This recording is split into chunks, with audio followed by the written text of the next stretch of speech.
آپ دیکھ رہے ہیں پروگرام ہاٹ ویوز اور میں ہوں آصف خان۔ آج ہمارے اسٹوڈیو میں جو مہمان شخصیت موجود ہیں جناب رانا سیف اللہ صفی صاحب، ایڈمن ہے ٹائیگر فورس UC 7020 اور سابق جنرل سیکرٹری ہیں انصاف sports and culture Rawal town. تو راول پنڈی کی سیاسی سرگرمیوں میں ان کا بہت کردار ہے اور خاص کر کے پاکستان تحریک انصاف کی راول پنڈی میں جو سیاست ہے اس کو آگے بڑھانے میں، اس کو چلانے میں ان کی بہت کاوشیں ہیں۔ تو اسی سلسلے میں آج ہم نے ان کو مدعو کیا اور اسی سلسلے پہ ہم ان سے جانیں گے کہ یہ سیاست میں کیسے آئے اور ان کی سیاسی مصروفیت کیا ہیں۔ السلام علیکم۔ وعلیکم السلام جی۔ صفی صاحب، سب سے پہلے آپ مجھے یہ بتائیے گا کہ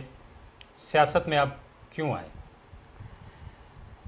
بسم اللہ الرحمن الرحیم۔ سب سے پہلے تو میں راؤ عمر بھائی اور آصف بھائی آپ کا بہت مشکور ہوں کہ آپ نے مجھے یہاں پہ انوائٹ کیا اسٹوڈیو میں۔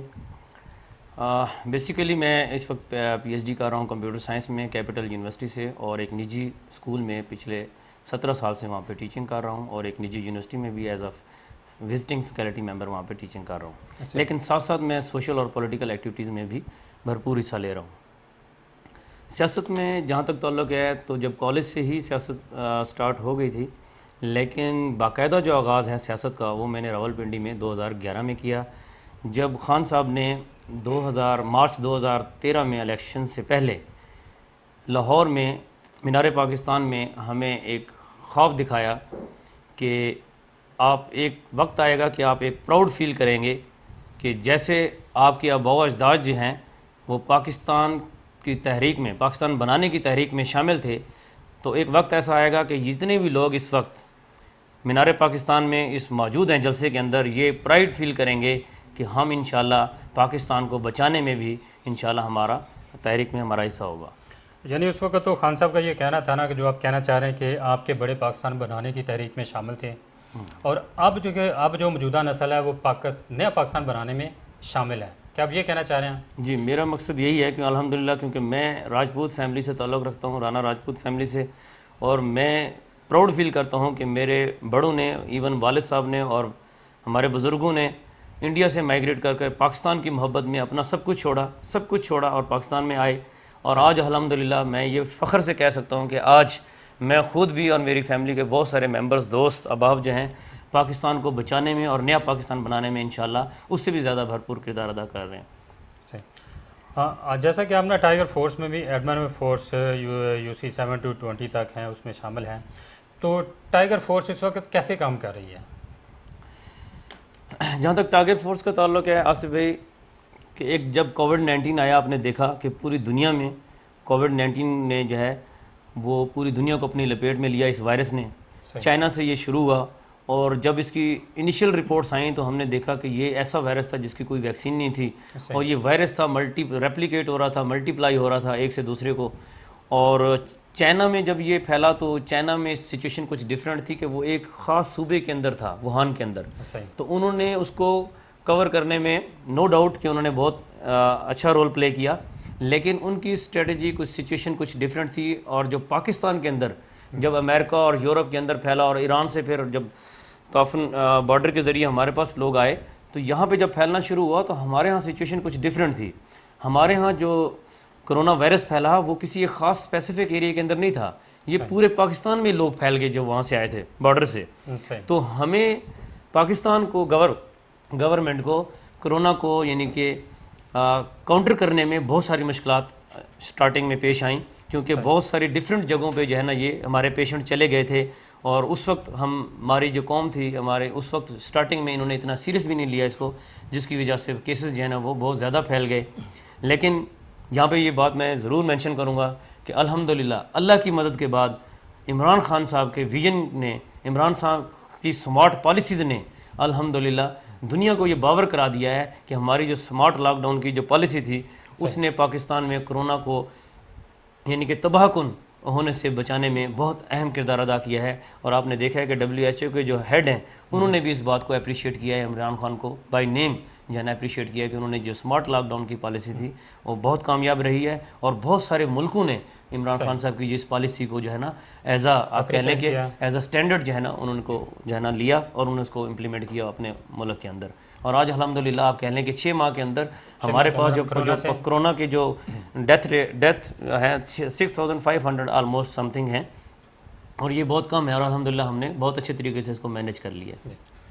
جی تو ناظرین ملتے ہیں ایک چھوٹی سی بریک کے بعد.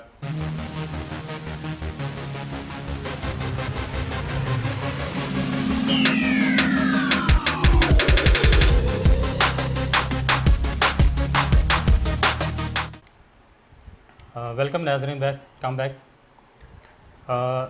سیفی بھائی یہ بتائیے گا کہ ٹائیگر فورس اس وقت کس طرح کام کر رہی ہے؟ یہ تو آپ نے بتا دیا کہ کرونا کے دوران اس نے یہ ساری ایکٹیویٹیز کی،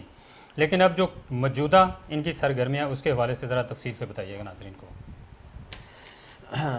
آصف بھی دیکھیے کہ جب کرونا وائرس پھیل چکا اور جو دوسرے ملکوں سے ہمیں یعنی کہ انفارمیشنز آ رہی تھیں ان کو مد نظر رکھتے ہوئے ایسا لگ رہا تھا کہ جیسے یہ کرونا جو ہے وہ کافی لانگ ٹائم کے لیے چلے گا اور بہت زیادہ کہیں تباہی کا باعث نہ بن جائے خدا نہ خواستہ. تو گورنمنٹ کے ریسورسز لمیٹڈ ریسورسز کو ذہن میں رکھتے ہوئے تو خان صاحب نے اور عثمان ڈار صاحب نے ان کو ایک تجویز دی کہ ہم کیوں نہ جو ہماری جو یوتھ ہے، جو خان صاحب کے جو چاہنے والے ہیں ورکرز ہیں، کیوں نہ ان کی ایک ٹائیگر فورس بنا لی جائے. اور میں کہتا ہوں کہ پی ٹی آئی کے علاوہ ٹائیگر فورس کے اندر ہر جماعت کے جو ہے کارکن جو ہے وہ نوجوان جو محب وطن ہے وہ اس ٹائیگر فورس کا حصہ ہے، یہ صرف پی ٹی آئی کا حصہ نہیں ہے. صحیح بھائی میں آپ کو روکوں گا. بہت سارے لوگوں کا خیال تھا کہ عمران خان کی طرف سے جو ٹائیگر فورس کا اعلان کیا گیا اس میں صرف پی ٹی آئی کے ہی لوگ شامل ہوں گے، اور آپ اس پہ یہ کہہ رہے ہیں کہ دوسری جماعتوں کے بھی لوگ اس میں شامل ہیں. آپ اس پہ ذرا وضاحت کر دیجیے گا کہ واقعی دوسری جماعتوں کے لوگ بھی اس میں شامل ہیں. جی میں اس وثوق سے کہہ سکتا ہوں کہ یہ اوپن پلیٹ فارم ہے فار آل پاکستانیز کہ جو بھی اس کا ممبر بننا چاہیں وہ بن سکتے ہیں. ایک ٹائیگر فورس کی ایک اپلیکیشن تھی، اس کے تھرو جتنے بھی محب وطن تھے انہوں نے جو ہے نا اپنی رجسٹریشن کروائی. اتنے مشکل وقت میں جب دنیا کو اپنی پرواہ یعنی کہ ہر کسی کو اپنی پرواہ تھی، یعنی کہ اس وقت جن نوجوانوں نے اس کو اپنے آپ کو رجسٹرڈ کروایا، میں سمجھتا ہوں کہ میں بینگ اے پولیٹیکل ورکر اور بینگ اے ٹائیگر فورس ممبر میں یہ کہتا ہوں کہ وہ ان کے محب وطن ہونے میں کوئی شک نہیں ہے. اور اس میں ہر جماعت کے ممبر شامل ہیں. لیکن یہ بات بھی واضح ہے کہ اس میں زیادہ تر 80 سے 85% لوگ جو ہیں وہ پی ٹی آئی کے ہی ہیں، اس میں کوئی شک نہیں. وہ تو ایز اے پاکستانی جس بندے نے پاکستان میں رہنے والے لوگوں کی مدد کے لیے جو اپلیکیشن آپ لوگوں نے بنائی تھی اس پہ رجسٹریشن کرائی، آپ لوگوں نے ان کو ممبرشپ دی، یہ تو بہت اچھا اقدام ہے. لیکن کچھ لوگوں ہیں جو تنقید کے طور پر بھی کہتے ہیں کہ نہیں جی انہوں نے پی ٹی آئی کے لوگوں کو ہی رکھا ہے. یہ ایک سسٹم ہے، اپلیکیشن ہے، اس میں جس نے بھی رجسٹرڈ کرایا ہے اس پہ کوئی ایسا فلٹریشن سسٹم نہیں ہے کرائٹیریا کہ جی اگر پی ٹی آئی کا ممبر ہے تو وہاں پہ کوئی ایسا آپ کہہ لیں کہ جو آپ کا اس پہ فارم تھا، جو اپلیکیشن فارم تھا اس میں کوئی آپ نے ایسی آپشن بنائی تھی، کوئی ایسا باکس بنایا تھا جس میں تنظیم کا جماعت کا نام لکھنا تھا کہ میں پی ٹی آئی سے ہوں یا کسی دوسری سیاسی جماعت سے تعلق رکھتا ہوں؟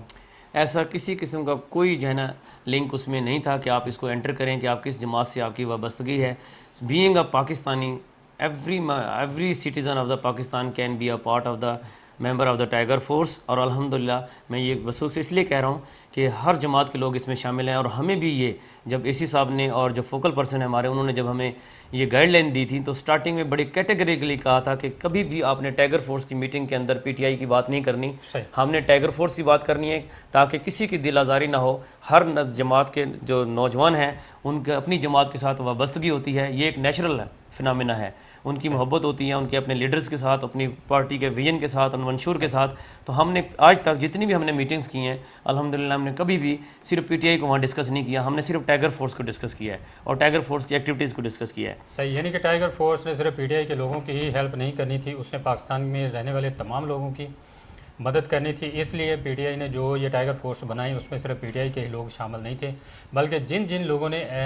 جو ان کی ٹائیگر فورس کی اپلیکیشن تھی اس پہ ڈاٹا بھیجا، اپنا نام رجسٹرڈ کروایا، اس کو انہوں نے ٹائیگر فورس کا ممبر بنایا. ایسا ہی ہے؟ بالکل آپ ٹھیک کہہ رہے ہیں، ایسا ہی ہے۔ اور آپ نے دیکھا کہ جب خان صاحب نے اس کووڈ-19 کے بعد سمارٹ لاک ڈاؤن ہوا اور لوگ جو ہے لوگوں کا جو ہے نا ذریعہ معاش جو ہے نا وہ متاثر ہوا، تو اس کے بعد جب احساس پروگرام سے پیمنٹ کی جو کیش کی ڈیلیوری ہوئی، وہ آپ نے دیکھا کہ دنیا کے اندر کوئی ایسا نظام، حالانکہ ہمارے پاس کوئی ایسا ڈیٹا نہیں ہے، سینٹرلائز ڈیٹا نہیں تھا، ایسا کوئی سسٹم میکانزم ہمارے پاس نہیں تھا کہ ہم اتنی لارج اسکیل پہ جا کے، یعنی کہ آپ کہہ لیں کہ 120 ملین لوگوں کو جو ہے نا ہم سرو کر سکیں، ایسا کوئی سسٹم حالانکہ نہیں تھا۔ لیکن میں ثانیہ نشتر صاحبہ کو بھی یہاں پہ اور خان صاحب کے بعد ڈاکٹر ثانیہ نشتر صاحبہ کو یہاں پہ کریڈٹ دیتا ہوں اور ان کی ٹیم کو کہ وہ مبارکباد کی مستحق ہیں کہ جتنی احسن طریقے سے، اچھے طریقے سے ان کے ڈور سٹیپ پہ جا کر اتنے لارج اسکیل پہ ماسز کو جو ہے انہوں نے جا کے 12,000 پر ہیڈ کے حساب سے جو ہے تقسیم کیے ہیں، اس کی کوئی مثال دنیا میں نہیں ملتی۔ اس میں کوئی شک نہیں کہ ڈاکٹر ثانیہ نشتر جو ہے وہ محنت اور لگن کے ساتھ اس منصوبے کو لے کے چل رہی ہیں، اور واقعی وہ اس کے لیے محنت کر رہی ہیں۔ لوگوں کو نظر آ رہا ہے کہ وہ لوگوں کی مدد کر رہی ہیں، لوگوں کے لیے مسائل سنتی ہیں اور آگے پیچھے جاتی ہیں۔ جی تو ناظرین، ملتے ہیں ایک چھوٹی سی بریک کے بعد۔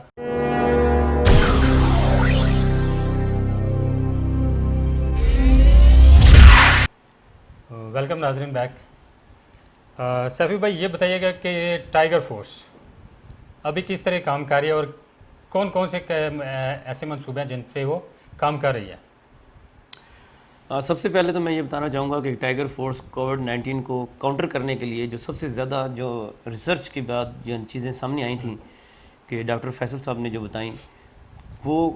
ماسک پہننا، یعنی ماسک ایسی چیز تھی جس کو پہننے سے 50% جو ہے نا آپ کا جو اس کا اسپریڈ ریٹ ہے وہ کم ہو گیا تھا، ڈاؤن ہو گیا تھا۔ اس کی وجہ یہ تھی کہ ماسک پہننا ضروری تھا، لیکن اسی دوران آپ کی حکومت کی جانب سے ماسک بہت مہنگے ہو گئے، مارکیٹ سے ماسک غائب ہو گئے، لوگوں کو مل نہیں رہے تھے۔ یہ تو ایک مافیا ہے، اس پہ ڈیٹیل میں ڈسکشنز میں کرنا چاہوں گا انشاءاللہ۔ اس کوشچن کے بعد اگر آپ نیکسٹ کوشچن کریں گے تو میں اس پہ ڈیٹیل میں ڈسکشن کروں گا، لیکن میں یہ کہہ رہا ہوں کہ جو ماسک ہے اس کے پہننے سے جو 50% ریشو جو تھی اس کی اسپریڈ ہونے کی کووڈ-19 کی وہ کم ہوگی۔ تو سب سے پہلے ہم نے کیا کیا کہ مارکیٹ میں جا کر ہم نے مارکیٹ ایس او پیز کی جو کرونا ایس او پیز تھیں ان کو امپلیمنٹ کرنے کے لیے ہم نے ٹیم تشکیل دی، اور اس کے اندر ہم نے بڑے اچھے طریقے سے لوگوں کو جو ہے نا تاکید کی کہ ان کے بہتری کے لیے کی کہ کہیں خدارہ آپ ماسک کا اہتمام کریں، ڈسٹنس، سوشل ڈسٹنسنگ کا خیال رکھیں، ٹھیک ہے، اور ایک دوسرے سے ملنے سے اجتناب کریں، ٹھیک ہے، ہاتھ ملانے سے اجتناب کریں، اور جس سے یہ فائدہ ہوگا کہ آپ اور آپ کی اپنی فیملی کو جو ہے نا وہ جو ہے نا بچائیں گے اس سے جی۔ اور پھر اس کے بعد ہم نے ڈینگی کے لیے ورک کیا، ہمارے ایک پوری ٹیم جو تھی، ہم نے اپنے یونین کونسلز کے اندر ایک پوری ٹیم تھی ڈینگی کے حوالے سے، جو ڈینگی کے جو ہیلتھ ورکرز ہیں ان کے ساتھ انہوں نے کام کیا۔ یہ ٹائیگر فورس کے لوگ تھے؟ یہ ٹائیگر فورس کے لوگ تھے، جو ہم نے ایک بیسیکلی میرے پاس 40 ممبرز ہیں، 40 ممبرز میں سے 15 ممبرز میں نے مارکیٹ ایس او پیز کے لیے رکھے اکارڈنگ ٹو دیئر کیپیسٹی اور دیئر اسکلز، انٹرپرسنل اسکلز اور ان کے بیس پہ۔ پھر کچھ لوگوں کو میں نے ڈینگی میں رکھا تاکہ وہ ڈینگی کے ہیلتھ ورکر کے ساتھ جو ہے نا وہ وزٹ کرتے تھے جہاں پہ ریفیوزل آتے تھے، تاکہ وہ ان کو وہاں پہ ہیلپ آؤٹ کر سکیں، اسسٹ کر سکیں ان کو۔ پھر ایک ٹیم جو تھی وہ راشن ڈسٹریبیوشن کے لیے تھی اور کفالت سینٹر پہ تھی، کیونکہ آپ نے دیکھا کہ راشن ڈسٹریبیوشن میں جو ہمیں راشن ملا بہت گو کے کم ملا، اور مخیر اذرات سے ہم نے اکٹھا کر کے ضرور اپنے اپنے ایریاز کے اندر ہم نے تقسیم کیا۔ کچھ ایسے صاحب کی طرف سے بھی ہمیں سامان ملا، وہ بھی ہم نے ڈسٹریبیوٹ کیا۔ لیکن کفالت سینٹر کے اندر جہاں پیسے مل رہے ہوتے تھے وہاں پہ بھی کچھ بے قاعدگیاں ہوتی تھیں، کچھ لوگوں کو فنگر پرنٹس کے ایشوز آتے تھے، تو ان کو پراپر طریقے سے گائیڈ نہیں کیا جاتا تھا کہ وہ نادرا میں جائیں یا چکلالہ اسکیم کے اندر جو احساس کا جو مین سینٹر ہے وہاں پہ جائیں۔ تو اس حوالے سے ہم لوگوں کو گائیڈ کرنے کے لیے، اسسٹ کرنے کے لیے ہم کفالت سینٹرز میں بھی جاتے رہے ہیں۔ اس کے بعد جب کرونا جو ہے وہ کم ہوا، تھوڑا سا ریشوز کی کم ہوئی، تو پھر ہم نے پلانٹیشن کے حوالے سے جو ہے نا خان صاحب نے یہ ٹاسک بھی جو ہے نا وہ ٹائیگر فورس کو دیا۔ پھر ہم نے جو ہے نا پنڈی کے اندر، راول پنڈی کے اندر اور پورے پنجاب کے اندر آپ کو پتہ ہے 20 لاکھ پودوں کا جو ایک پروجیکٹ تھا، اس کے بعد ہم نے جو ہے نا اس پہ کام شروع کیا۔ تو الحمدللہ راول پنڈی کے جتنے بھی سکولز، گورنمنٹ سکولز ہیں، کالجز ہیں، ہاسپٹلز ہیں، ان میں ہم نے پارکس ہیں، ان میں ہم نے شجرکاری کی اور پوری ایک کمپین چلائی۔ اور آخری جو بات میں کرنا چاہوں گا وہ جو پولیو کے حوالے سے، الحمدللہ میں اپنی اگر آج کی رپورٹ اگر آپ کو پیش کروں، کل تک فرائیڈے ہمارا 5 days ویک کا تھا پولیو کے حوالے سے، تو ہر یونین کونسل کے اندر ہیلتھ ورکر کو جہاں پہ ریفیوزل آ رہے تھے، جہاں پہ پیرنٹس نے ریفیوز کر دیا تھا، وہاں پہ میں اپنی ٹیم کے ساتھ ان کے ساتھ گیا۔ UC 17 میں 10 ریفیوزل تھے، جو میں نے کل کی ڈیٹ میں 10 کلیئر کروائے، 6 کلیئر کروائے، 4 رہ گئے تھے۔ UC 18 کے اندر 13 کیسز تھے جو AC صاحب کی طرف سے مجھے رپورٹ ہوئے تھے، اس میں سے میں نے 9 کلیئر کروائے، 4 رہ گئے تھے۔ UC 19 میں 1 کیس تھا صرف ٹوٹل ریفیوزل، اور UC 20 میں 2 تھے۔ آج کی ڈیٹ میں ہم نے وہ بھی کور کرا لیے ہیں، صرف UC 17 میں 1 ریفیوزل ہے اور 20 میں 1 ریفیوزل ہے۔ اس کے علاوہ الحمدللہ پولیو کے حوالے سے بھی ہماری سکسیزفل کمپین رہی ہے، اور میں ٹائیگر فورس کے جتنے بھی ممبرز ہیں، جتنے بھی ایگزیکٹو ممبرز ہیں پورے پاکستان میں، سب کو خراج تحسین پیش کرتا ہوں کہ وہ جس طرح پاکستان کی خدمت کر رہے ہیں، اور والنٹیئرز ہیں، یقین مانیں کہ یہ والنٹیئرز ہیں جو بغیر کسی لالچ کے نہیں صرف پاکستان ان کو پیش کر رہے ہیں، لیکن کچھ جگہوں پہ ایسے بھی ناخوشگوار واقعات آئے ہیں جہاں پہ ٹائیگر فورس کے ممبران نے کچھ لوگوں پر تشدد کیا ہے، بدتمیزی کیا ہے، کیا ان کو بھی آپ خراج تحسین پیش کریں گے؟ نہیں دیکھیں آصف بھی میں اس بارے میں کیٹیگری کہنا چاہوں گا کہ ایسا ہو ہی نہیں سکتا کہ ہر جگہ پہ سارے لوگ اچھے ہوں۔ سوشل میڈیا پہ چلے، ہمارے دوستوں نے کلپ بھیجے ہیں، جی یقیناً ایسا ہوا بھیجے ہے۔ ہیں میں کہ اب آپ کو ایسا ہو رہا ہے۔ ایک ایگزامپل دیتا ہوں۔ یہ 4 دن پہلے کی بات ہے، جو ہی اسکولز اوپن ہوئے ہیں تو کچھ لوگ جو ہیں وہ کہتے ہیں نا کہ داڑھی والوں نے چوریاں نہیں کرنا شروع کی ہیں، تو بزرگ کہتے ہیں کہ بیٹا چوروں نے داڑیاں رکھ لی ہیں۔ مسئلہ یہ ہے کہ اب جو ہے ٹائیگر فورس میں ایسے لوگ جو ہیں وہ کہیں نہ کہیں سے جیکٹ پہن کے آ جاتے ہیں، جو وہ اپنے آپ کو ٹائیگر فورس کا ممبر شو کرتے ہیں، اور سکولز میں گئے ہیں، ایک لڑکا گیا ہے سکولز میں گیا ہے، وہاں پہ اپنے آپ کو ٹائیگر فورس کا ممبر شو کر کے وہاں پہ جا کے SOPs چیک کرنا شروع کر دیں، اور ہمیں رپورٹ آئی کہ وہ بدتمیزی کر رہے ہیں وہاں پہ، یا وہاں پہ کچھ جانا پیسے کا لین دین کی بات بھی یہاں تک ہمیں رپورٹ ہوئی۔ ہم نے ودن 3 days ہمارے ٹائیگر فورس کے جو ایگزیکٹو ایڈمن ہیں عامر پراچا صاحب اور حسن بھائی نے انہوں کو ٹریس کیا لڑکے کو، اور AC صاحب کے سامنے پیش کیا، اور ان کے معاملات کو ہم نے کلیئر کیا۔ تو ایسے لوگ بلیک شیپس جو ہیں آپ کو پتہ ہے ہر جگہ موجود ہوتی ہیں، ہر معاشرے میں موجود ہیں، والنٹیئر فورس کے اندر بھی موجود ہیں، کیونکہ ہمارے مخالفین بھی ہو سکتے ہیں، یا عمران خان کو نہ چاہنے والے بھی ہو سکتے ہیں، یا جو پاکستان کے اندرونی دشمن ہیں وہ بھی ہو سکتے ہیں۔ تو جو ٹائیگر فورس نے ایک اچھا امیج بنایا الحمدللہ، اس کو نقصان پہنچانے کے لیے شاید ایسے لوگ ہیں، ہم نے ان پہ بھی نظر رکھنی ہے۔ جس طرح ہم نے اس لڑکے کو پکڑا ہے، انشاءاللہ ایسے بھی آگے بھی کوئی ایسا کیسز آئیں گے تو انشاءاللہ ہم ان کو بات کا سلسلہ آگے بڑھائیں گے۔ جیسا کہ پورے ملک میں مہنگائی کا ایک دور چل رہا ہے، ہر بندہ مہنگائی سے تنگ ہے، ہر بندہ رونا رو رہا ہے، کسی کے گھر میں کوئی مسئلہ ہے، کسی کے گھر میں کوئی مسئلہ ہے۔ حکومت میں آنے سے پہلے سے عمران خان صاحب نے بہت بڑا اعلان کیا تھا کہ ہم اتنے لاکھ نوکریاں لوگوں کو دیں گے، ہم روزگار دیں گے، ہم یہ کریں گے وہ کریں گے، لیکن وہ سب وعدے کے وعدے ہوا میں اڑے ہیں، کوئی نظر نہیں آئے۔ بلکہ بہت سارے لوگ ہیں جو عمران خان کو چاہنے والے تھے، لیکن جب وہ مہنگائی پہ کنٹرول نہیں کر سکے، اپنے وعدوں پہ عمل درآمد نہیں کروا سکے، اب وہ PTI سے دور ہٹنا شروع ہو گئے ہیں۔ تو آپ مہنگائی کے بارے میں کیا کہیں گے؟ مہنگائی، جہاں تک مہنگائی کا خیال ہے، اس سے پہلے ایک چیز یہ واضح کرنا چاہوں گا کہ پاکستان کو جو معیشت جس نہج پہ ملی تھی، اس وقت جس طریقے سے انہوں نے ڈالر کو آرٹیفیشلی طور پہ 8-10 ارب ڈالر لگا کر انہوں نے اس کو ڈالر کے ریٹ کو کم کیا ہوا تھا، اسحاق ڈار صاحب نے جو منشی ہیں نواز شریف صاحب کے، تو انہوں نے بیسیکلی 8-10 ارب ڈالر اس چیز پہ خرچ کیے ہوئے تھے کہ یہ ڈالر کا ریٹ کم رہے۔ اور آپ نے دیکھا ہوگا کہ جو ہی وہ وہاں سے گئے ہیں، ایک تو خزانے میں پیسے نہیں تھے کہ ان کو قسط دے سکتے، تو خان صاحب نے آتے ہی سب سے پہلے تو اس جو پیمنٹس تھیں، جو ڈیٹس تھے ہمارے، ان کو کلیئر کرنے کے لیے پہلے پیمنٹس کلیکٹ کی۔ صاحب معذرت کے ساتھ جو بھی حکومت آتی ہے وہ سب سے پہلے یہ رونا ضرور ہوتی ہے کہ خزانے میں کچھ نہیں ہے، خزانہ خالی ہے۔ یہ آپ کی بات سے میں ایگری کرتا ہوں، ہر کوئی رونا روتا ہے، لیکن کچھ گراؤنڈ ریئلٹیز ہوتی ہیں، ان کو بھی ہم نظر انداز نہیں کر سکتے۔ جیسا کہ میں بتاؤں کہ جب مشرف صاحب کی حکومت ختم ہوئی تو اس وقت ہمارے پاس قرضہ جو تھا ٹوٹل 6000 تھا۔ زرداری صاحب کی حکومت ختم ہوئی تو رونا اس بات کا رو رہے ہیں کہ ان کی حکومت ختم ہوئی ہے 2013 میں، تو اس وقت جو قرضہ تھا وہ 14000 ارب تھا۔ 2018 میں نواز شریف کی حکومت ختم ہوئی، اس وقت 30,000 پہ قرضہ پہنچ گیا۔ اب جو گورنمنٹ عمران خان نے ٹیک اوور کیا ہے تو 30,000 ارب قرضہ جو ہے اس کے حساب سے ہم نے ریٹرن کرنا ہے، ہم نے سود بھی دینا ہے، اسی حساب سے دینا ہے۔ تو ہمارے پاس ٹوٹل ٹیکس جو کلیکٹ ہوتا ہے وہ تو ہے 4400، جس میں سے 2222 50% جو ہے نا آپ کا لون کے انٹرسٹ کی صرف جو ہے نا انسٹالمنٹس میں چلا جاتا ہے۔ باقی 2200 سے آپ مجھے بتائیں سیلریز دیں گے گورنمنٹس کو، کیا ڈیولپمنٹ پروجیکٹس کرائیں گے، اور کیا آپ جو ہے نا باقی جو اصل جو ہے ہمارا جو لون ہے ریٹرن کریں گے؟ ہمارے پاس بالکل کوئی صورتحال نہیں تھی۔ اور آپ دیکھیں نا، یہاں پہ عمران خان نے یہ بھی دعویٰ کیا تھا کہ خزانے میں پیسہ آئے گا۔ پیسہ کیسے آئے گا؟ جن لوگوں نے پاکستان کو لوٹا ہے، جن چوروں ڈکیتوں نے پاکستان کو لوٹا ہے، ہم ان سے پیسہ وہ نکلوائیں گے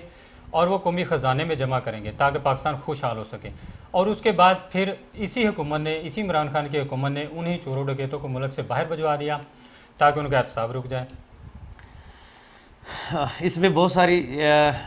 جو ہے نا پلیئرز آپ کو پتہ ہے اس میں شامل ہوتے ہیں، یہ صرف یہ ایک مافیا ہے۔ آپ نے دیکھا ہے کہ پچھلی کورٹس کی جو ہے نا یہ ججمنٹس ہیں اور ججز کے یہ ریمارکس ہیں کہ سیسیلین مافیا اور گاڈ فادر، یہ ایسے نہیں کسی کے بارے میں کہا جاتا۔ انہوں نے جب پورا GIT رپورٹ کو جب اس کا جو آپریشن کیا، اس کے بعد جب والیوم 9 تک اور والیوم 10 تو ابھی تک ابھی ایکسپوز نہیں کیا، جب وہ بھی اوپن ہوگا تو آپ دیکھیں گے کہ یہ شرمائیں گے اور لوگوں کو منہ دکھانے کے قابل نہیں رہیں گے. تو نہیں، یہ والیوم 10 کھلوانا کس کی ذمہ داری ہے؟ حکومت کھلوائے گی یا کہ ہم جیسے عوام اس کو کھلوائیں گے کہ جی آپ والیوم 10 کھولیں تاکہ پتہ چلے کون کون لوگ اس میں ملوث تھے؟ یہ تو حکومت کی ذمہ داری ہے نا. میں نے کہا نا کہ اس حکومت میں چلانے میں بھی بہت سارے اسٹیک ہولڈرز جو ہیں نا وہ انوالو ہیں، کہ صرف حکومت کی خواہش پہ سب کچھ نہیں ہو سکتا اس وقت جو حالات ہیں پاکستان کے. تو یہ ایک دن آئے گا ایسا، یہ میں آپ کو لٹرلی بتا رہا ہوں کہ ایک دن آئے گا والیوم 10 جو ہے نا وہ اوپن ہوگا، ایک نہ ایک دن ہوگا. لیکن جہاں تک یہ بات ہے کہ یہ گاڈ فادر ہیں، انہوں نے کرپشن کی ہے. جو نواز شریف نے جو سب سے بڑا ظلم کیا ہے ہماری قوم کے اوپر کہ ایک کرپٹ معاشرے کو جو ہے نا تشکیل دے دیا اس نے. مطلب ہے کہ ایک سے ایک بندہ کرپشن کرنے میں اپنے آپ کو پراؤڈ فیل کرتا ہے، یا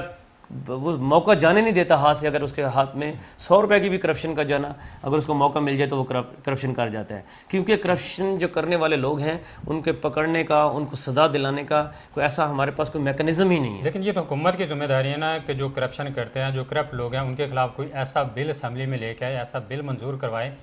تاکہ جو لوگ کرپشن کرتے ہیں اس کی سخت سے سخت ان کو سزا ملے. اور جب ان کو سزا ملے گی نا تو ان کو دیکھے کافی سارے لوگ جو وہ سدھر سکتے ہیں. یقیناً ایسا ہی ہے اور ایسا ہی ہونا چاہیے، اور ہماری خواہش ہے. اور عمران خان کا جو ویژن ہے وہ بھی یہی ہے کہ 2 نہیں 1 پاکستان، امیر اور غریب سب کے لیے ایک پاکستان. اور اسی ویژن کے مطابق آج تک ہم عمران خان صاحب کے ساتھ پہلے بھی کھڑے تھے. جتنی بھی مشکلات ہم نے آج تک وزیر اعظم عمران خان کو بنانے کے لیے جتنی مشکلات باقی دوستوں نے کاٹی ہیں ان میں سے میں بھی شامل ہوں اور میرا بھی حصہ اس میں شامل ہے. ہم نے بہت سی مشکلات کاٹی ہیں صرف اس ویژن کے لیے کہ 2 نہیں 1 پاکستان، امیر اور غریب سب کے لیے ایک جیسا نظام، سب کے لیے ایک جیسا قانون. باقی یہ بات ہے کہ اس کو امپلیمنٹ کرنے میں بہت ساری مشکلات جو ہیں مافیا کے خلاف. عمران خان نے آپ نے دیکھا ہوگا کہ سب سے پہلی تقریر کی تھی، اس نے یہ کہا تھا کہ جب میں ان پہ ہاتھ ڈالوں گا تو یہ سارے چور اکٹھے ہو جائیں گے، شور مچائیں گے. تو آج وہی ہو رہا ہے کہ خان صاحب یہ آٹا، چینی یہ کیوں مہنگی ہو گئی ہیں؟ دوائیاں دیکھ لیں اب 200% مہنگی ہو گئی ہیں. یہ سب مافیا ہے، یہ مافیا ہے جو بلیک میل کرتا ہے. بجلی والے دیکھ لیں، ابھی آپ نے معاہدے دیکھے ہیں جو جی. کیے ہیں. ناظرین ملتے ہیں ایک چھوٹی سی بریک کے بعد، یہیں سے ہم اپنی بات کے سلسلے کو آگے جاری رکھیں گے. رہیے گا ہمارے ساتھ.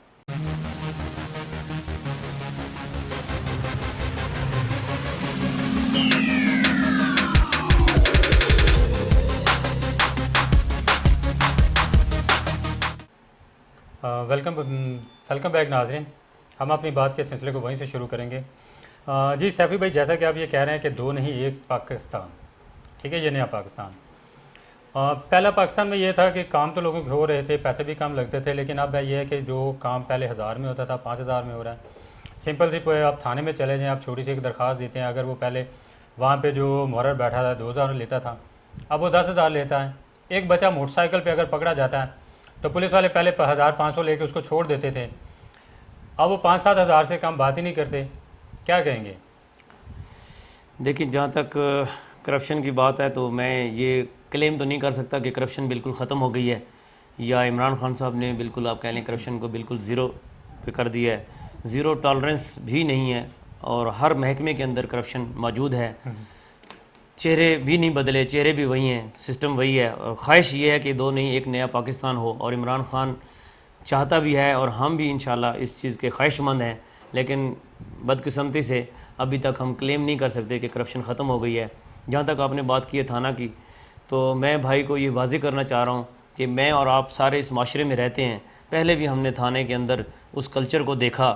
کہ جب جو ہے تھانے کے اندر جو ہے کس طریقے سے لوگ بیٹھے ہوتے تھے. اور ایک آدمی، کامن آدمی میرے ساتھ جو میرے رہتے تھے، رینٹ پہ جو لوگ رہتے تھے میرے ساتھ، ان کی چوری ہوئی ہے تو ان کے اندر اتنی بھی اخلاقی یعنی کہ ہمت نہیں پڑتی تھی کہ وہ جا کے تھانے میں جا کے رپورٹ درج کروا سکیں. بینگ اے پولیٹیکل ورکر میں شاید ان کو تھوڑی سی ہمت بندائی اور میں ان کے ساتھ گیا اور میں نے جا کے اپلوڈ کری، اور بڑی مشکل سے ہوئی. یعنی کہ ایسا کلچر تھا. لیکن آج تھانے کے کلچر کے اندر جو تبدیلی آئی ہے، وہاں پہ آپ جا کے دیکھیں پڑھے لکھے لوگ، اور ایف آئی آر کا سسٹم جو ہے وہ online F I R کا سسٹم شروع ہو چکا ہے. یہی تو بات ہے کہ بے شک آن لائن جو مرضی ہے، لیکن کرپشن وہاں پہ ختم نہیں ہوئی. آپ نے پنجاب میں آئی جی پنجاب 1 بدلا، 2 بدلے، 3 بدلے، 4 بدلے، 5 بدلے، لیکن بہتری تو کوئی بھی نہیں آئی. آئی جی پہ آئی جی آپ لوگ بدلتے جا رہے ہیں. یہ ایک آپ کہہ لیں کہ گورننس کے ایشوز ہیں. اور خان صاحب آپ کو پتہ ہے ان کو کہتے ہیں لوگ تو کہتے ہیں نا یو ٹرن لیتے ہیں، لیکن میں یہ سمجھتا ہوں کہ وہ ایک گیم پلان، ایک جب آپ مین پلان کی طرف جا رہے ہوتے ہیں اور آپ کو ایک ٹارگٹ اچیو کرنا ہوتا ہے، تو اس ٹارگٹ کو اچیو کرنے کے دوران جب آپ اسٹیپس لیتے ہیں تو بہت ساری جگہ ایسی آتی ہیں جہاں پہ آپ کو اپنے ڈیسیژن میں تھوڑی سی چینجز لانی پڑتی ہیں. نہیں چینجنگ لانی پڑتی ہے، لیکن وہ اپنے جو آپ نے مائنڈ میں جو مائنڈ سیٹ کیا ہوتا ہے کہ چیز کو ہم نے سیدھا کرنا ہے، اس کے لیے جو آپ نے ایک لاہی عمل بنایا ہوتا ہے اس میں آپ نرمی نہیں کرتے، اس کو سخت سے سخت کرتے ہیں تاکہ آپ اپنی منزل تک آسانی سے پہنچ سکیں. لیکن یہاں پہ اگر کوئی پہنچ والا بندہ ہے تو اس کو چھوڑ دیا جاتا ہے. جہاں تک آپ نے پہلے کوشچن کیا ہے ابھی کہ لاہی عمل کو سخت سے سخت کرتے ہیں، یہ ڈیپینڈ کرتا ہے آپ کے پلان کے اوپر. آپ کا پلان کیا ہے، آپ کا ٹارگٹ کیا ہے، اس ٹارگٹ کے حساب سے آپ نے پلان بنایا ہوتا ہے، لاہی عمل بنایا ہوتا ہے، ٹھیک ہے. اور پھر جب اس کو آپ اسٹیپ بائی اسٹیپ اچیو کرتے جاتے ہیں تو بہت ساری جگہیں آتی ہیں. ہم کامن زندگی میں بھی ایسے ہی دیکھتے ہیں، بہت سارے پروجیکٹس ہم کر رہے ہوتے ہیں، تو جب ہم نے جس طرح ہم نے پلان کیا ہوتا ہے مے بی کہ ہم ایگزیکیوشن اس کی اس طریقے سے نہ ہو، کہیں ایسے اسٹیج پہ جا کے ہم نے تھوڑا سا ٹوسٹ لینا ہوتا ہے اور پھر ہم اپنے منزل کی طرف جانا رواں دواں ہوتے ہیں. تو ایسی ہی بات ہے. لیکن ہاں اگر آپ مین ٹارگٹ سے ہی ہٹ جاتے ہیں، اپنی مین آبجیکٹیو سے ہی ہٹ جاتے ہیں، تو دین آپ بلیم کر سکتے ہیں کہ آپ نے ٹارگٹ کچھ سیٹ اور کیا تھا اور آپ کچھ کرنے کچھ اور لگے ہیں. لیکن ٹارگٹ کو اچیو کرنے کے دوران اگر آپ نے کچھ لیفٹ رائٹ ہو کر تھوڑا سا پیسے چینج کیا ہے تو آئی تھنک سو اس میں کوئی مذائقہ نہیں. پورے ملک میں، پورے پاکستان میں ایک چیز پہ شور ہے کہ جی خواتین کے ساتھ زیادتی ہو رہی ہے، بچوں کے ساتھ ظلم ہو رہا ہے، بچوں کے ساتھ روز ڈھیروں ایسے کیسز آتے ہیں، اخبارات میں، میڈیا پہ دیکھ لیں، جدھر بھی آپ دیکھتے ہیں تو اس طرح کے کیسز ڈھیروں آ رہے ہیں. بل بھی پیش کیے جاتے ہیں لیکن اس پہ کوئی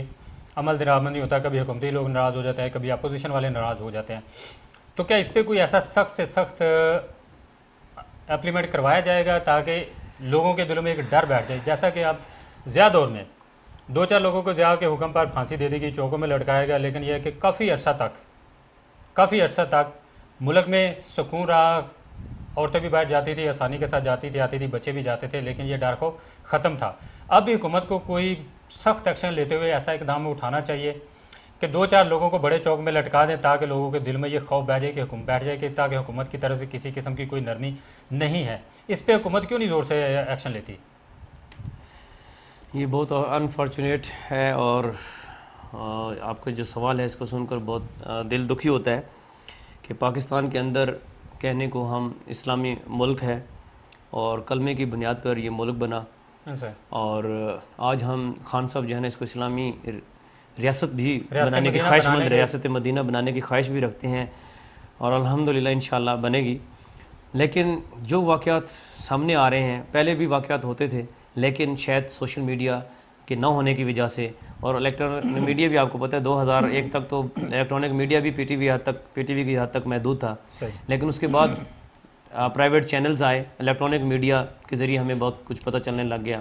لیکن اب جب سوشل میڈیا کا جو بوسٹ آیا ہے اس سے یہ ہے کہ ابھی آپ کے پاس موبائل ہے، اسی وقت آپ جو ہے سوشل میڈیا پہ کہیں پہ بھی کوئی ایکٹیویٹی دیکھتے ہیں تو اسی وقت آپ اپنا رائے کا اظہار بھی کر سکتے ہیں، اس کو پوسٹ بھی کر سکتے ہیں اور پوری دنیا میں اس کو وائرل بھی کر سکتے ہیں. تو اس ایک تو یہ وجہ ہے کہ بہت سارے کیسز سامنے آنے کی کہ ہمیں سوشل میڈیا کی وجہ سے ہر لوگوں کی رسائی بہت ہو چکی ہے. اب سوشل میڈیا یا میڈیا چینل زیادہ آ گیا ہے، یہ جلدی چیزیں منظر عام پہ آ جاتی ہیں. لیکن اس کے ساتھ ساتھ یہ بھی ہے کہ سوشل میڈیا پر بھی اسی مجرم کے اسی وہ درندے کی نشاندہی بھی کر دی جاتی ہے. حکومت اس تک پہنچ بھی جاتی ہے، پولیس اس تک پہنچ جاتی ہے، لیکن اس کے خلاف کوئی کارروائی نہیں ہوتی. کیوں نہیں ہوتی؟ پیچھے کوئی نہ کوئی بڑا سیاستدان بیٹھا ہوتا ہے، کوئی نہ کوئی سرمایہ دار جگیردار بیٹھا ہوتا ہے، کچھ بھی نہیں ہوتا ہے. ریسنٹلی یہ موٹر وے والا واقعہ دیکھیں، ابھی جو تانے ہمارے ملائے جا رہے ہیں وہ اس کے پیچھے نکل آئے جی کوئی بڑی سیاسی شخصیت ہے جو اس بندے کی گرفتاری تک پولیس کو نہیں پہنچنے دے رہی. خیر اس چیز کی تو میں کافی مذمت کرتا ہوں کہ جو بھی ملزم ہو اور مجرم ہو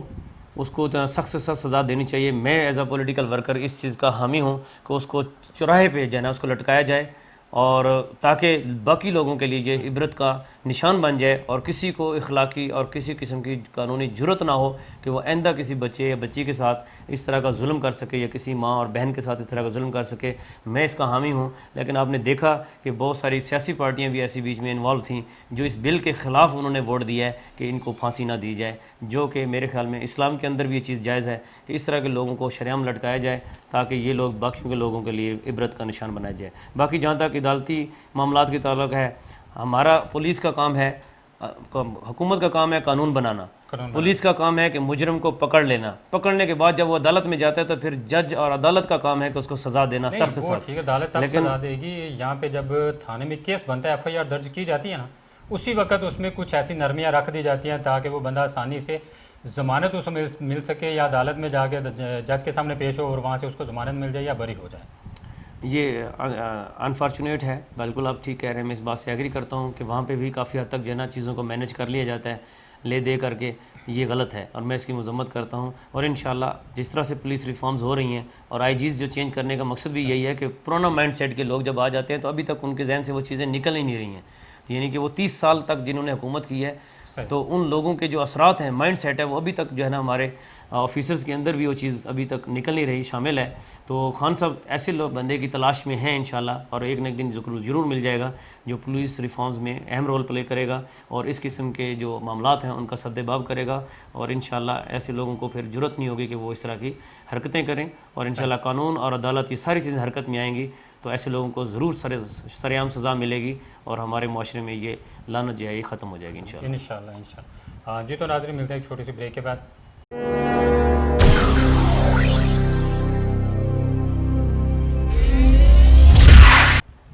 ویلکم بیک ناظرین. سیفی صاحب یہ بتائیے کہ جیسا کہ یہ پی ٹی آئی میں جو تنظیمی ڈھانچہ ہے اس پہ کچھ نوٹیفیکیشن ہو رہے ہیں, کچھ کینسل ہو رہے ہیں, اس پہ آپ کیا کہنا چاہیں گے؟ جہاں تک